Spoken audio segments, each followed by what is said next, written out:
Hey, what's up, everybody? I'm here to give you guys my review for Lucha Underground Season 1, Episode 15.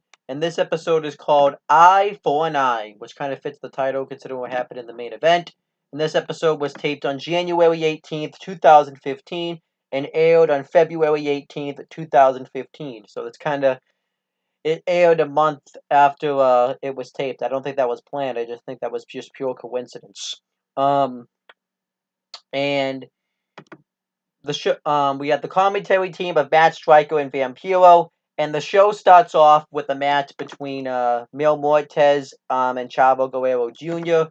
I liked Mil Muertes didn't come out with Katrina.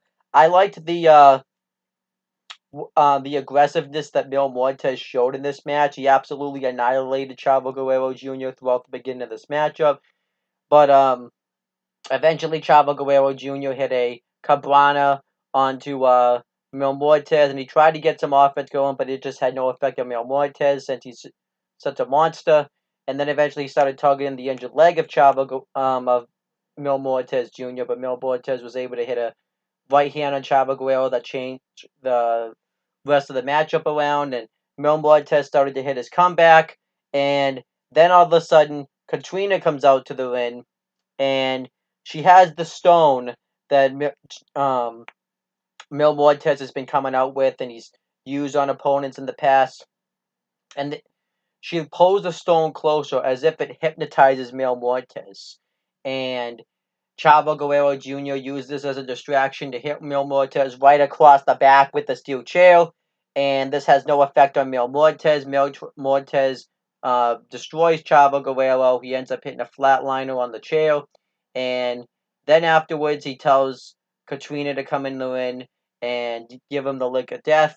But Katrina refuses. So Mil Muertes grabs her by the hair and forces her to give him the lick of death, but she still refuses. She looks at him with defiance. So then Mil Muertes goes to hit the flatliner on the chair under Katrina, but then Phoenix runs out and makes the save, hits a springboard dropkick, and takes off with Katrina, and Katrina makes out with Phoenix to make Mil Muertes jealous. I like the storyline that they're doing with this, and I actually like the match. If I had to rate the match, I'd give the match 3 stars, but I like the storyline they're doing with Mil Muertes and Katrina.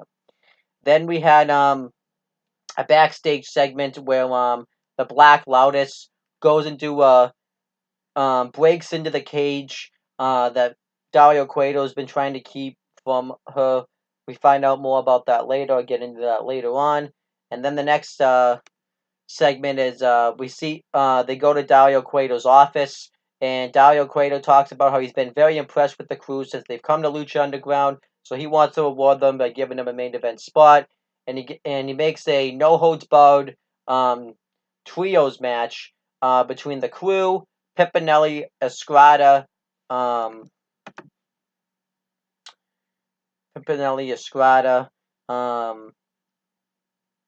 but Masquerita, Sagrada, and Sexy Star, and he pretty much wants them to destroy them, because they're underdog freaks who don't belong in his temple. So I liked this. This was because it set up the main event and just made Dario Cueto look like a really good heel. Then we had we thought we were gonna have Son of Havoc wrestle another match, but Evil East pretty much says that Son of Havoc hasn't been able to get the job done. She's gonna fight his battles for him. Now, normally in this is supposed to be a sign of disrespect and piss off Son of Havoc in a way, because normally when a woman has to fight your battles for you, it makes a man feel worthless. So that's the storyline they were going with here, and she wrestled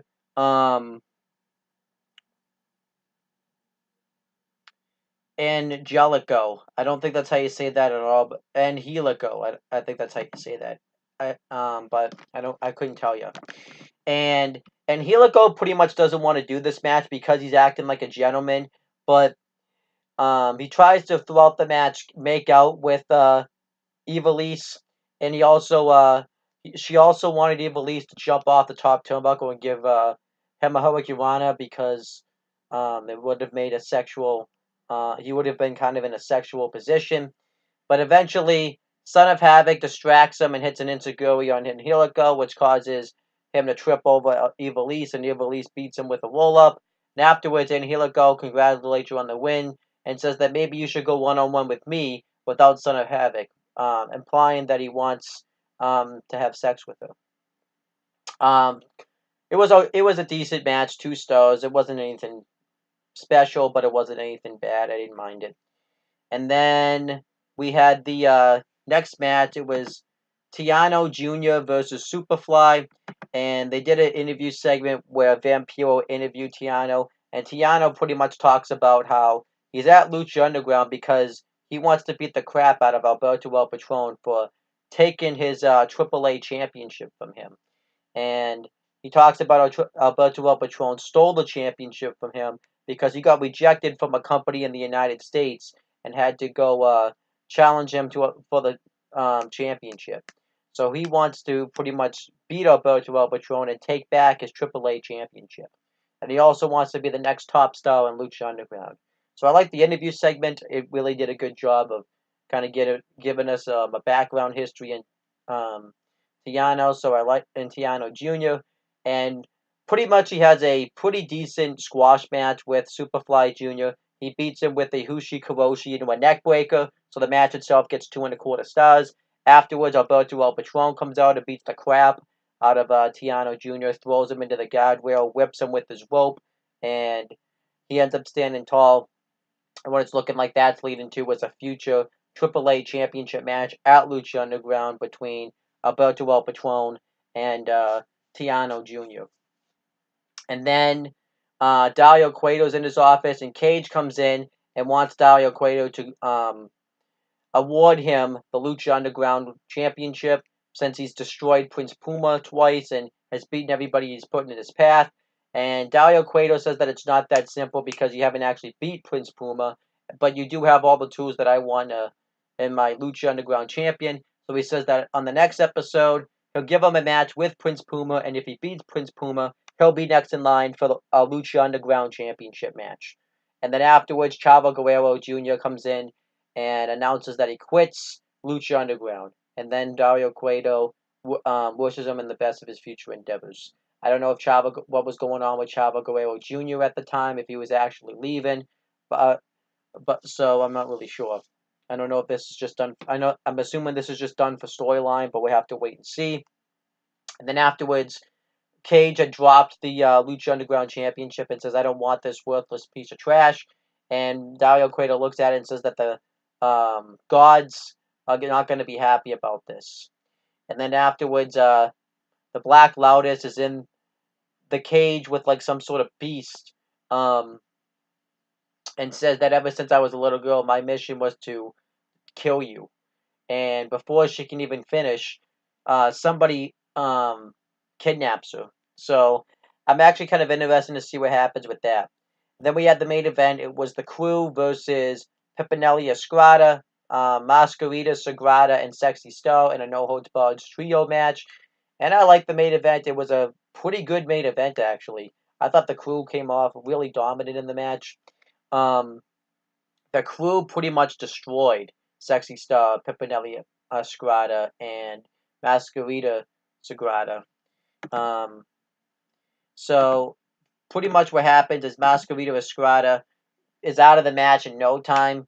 Cortez ended up taking him out. He beat him repeatedly with a kendo stick and then choked him with the kendo stick. And pretty much Pimpinelli Estrada was unable to continue, so he got taken backstage. He got medical attention. Mascarita Sagrada did the best he could to try to fight out of it. He had a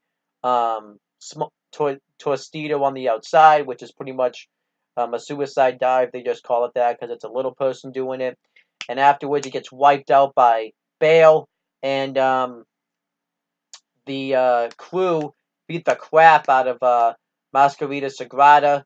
And they end up Bale ends up holding him, his hands back together and stomping his face right into a steel chair. So Mascarita Sagrada's out of the equation. So now it's just down to Sexy Star versus the Crew in a 3-on-1 handicap match. And Sexy Star does the best she can to fight them off, but pretty much the numbers just become too much. And the crew's about to finish off Sexy Star, but then Big Rick comes out, which I'm assuming this was going to happen, and because of the way the match was going, and the crew's too afraid to face Big Rick, so Bale and Cortez take off, and Sexy Star beats Mr. Cisco with a roll up, and afterwards the show ends with Big Rick looking at the crew and having like a stare down with them. I like the match. It was pretty good. I'm gonna give it a 3.25 stars. I like the storyline they were telling and everything.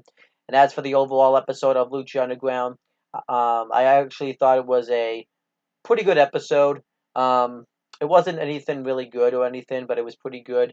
I'm gonna give it like a 7.3, which is like um, just which is about a B, which is about a C minus, I would say. Um, So overall, this was pretty good. It might be one of the weakest ones I've seen, but the fact that this is one of the weakest ones just shows how great Lucha Underground is. So that's really good. But this was more of a plot device episode to kind of set up future storylines in the future. So whatever. That's pretty much my video. Please make sure you guys like, comment, and share this video so people will watch it. Make sure you guys subscribe to my channel for more content and click on the bell so that way every time you upload a video, you guys will get the notifications for it. Make sure you guys do the same thing for my CM brothers and no other talking to YouTube channels. And that's pretty much it, guys. Talk to you later.